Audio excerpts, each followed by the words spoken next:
विष्णु भगवान की कथा करें। बृहस्पति भगवान की, बोलो विष्णु भगवान की जय, बृहस्पति भगवान की जय। प्राचीन काल में एक बहुत निर्धन ब्राह्मण था। उसके कोई संतान नहीं थी। उस स्त्री बहुत मलिनता के साथ रहती थी, न कभी स्नान करती, न किसी देवता का पूजन करती थी। इस कारण ब्राह्मण देवता बहुत दुखी रहते थे। भगवान की कृपा से ब्राह्मण के यहाँ कन्या उत्पन्न हुई। कन्या बड़ी होने लगी।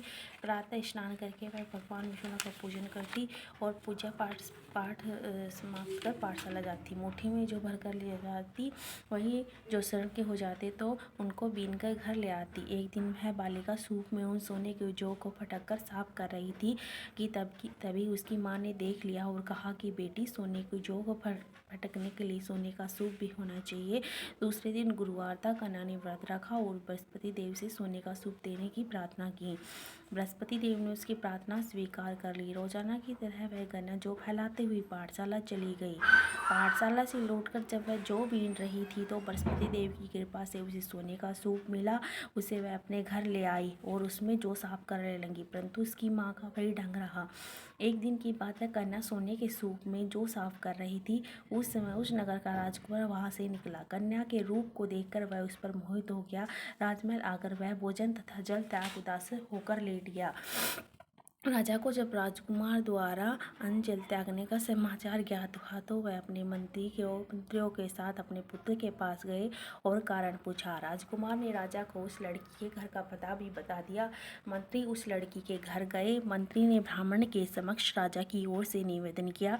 कुछ ही दिन बाद ब्राह्मण की कन्या का विवाह राजकुमार के साथ संपन्न हो गया। कन्या के घर से जाते ही ब्राह्मण के घर में पहले की भांति गरीबी का निवास हो गया। एक दिन दुखी होकर ब्राह्मण अपनी पुत्री से मिलने गए। बेटी ने पिता की अवस्था को देखा और अपनी माँ का समाचार पूछा। ब्राह्मण ने सभी हाल कह सुनाया। कन्या ने बहुत सा धन देकर अपने पिता को विदा कर दिया, लेकिन कुछ दिन बाद फिर वही हाल हो गया। ब्राह्मण फिर अपनी कन्या गया और अब सभी हाल कहा तो पुत्री बोली, हे पिताजी, आप माताजी को यहाँ ले लाओ, मैं विधि बता दूंगी, इससे गरीबी दूर हो जाए। ब्राह्मण देवता अपनी स्त्री को साथ लेकर अपनी पुत्री के पास राजमहल पहुँचे तो पुत्री अपनी माँ को समझाने लगी, हे माँ, तुम प्रातःकाल स्नान आदि करके विष्णु भगवान का पूजन करो तो सब दरिद्रता दूर हो जाएगी। परंतु उसकी माँ ने उसकी एक भी बात नहीं मानी। वह प्रातःकाल उठकर अपनी पुत्री का बचा जूठा खा लेती थी। एक दिन उसकी पुत्री को बहुत गुस्सा आया। उसने अपनी माँ को एक कोठरी में बंद कर दिया। प्रातः उसे स्नान आदि करा के पूजा पाठ करवाया तो उसकी माँ की बुद्धि ठीक हो गई।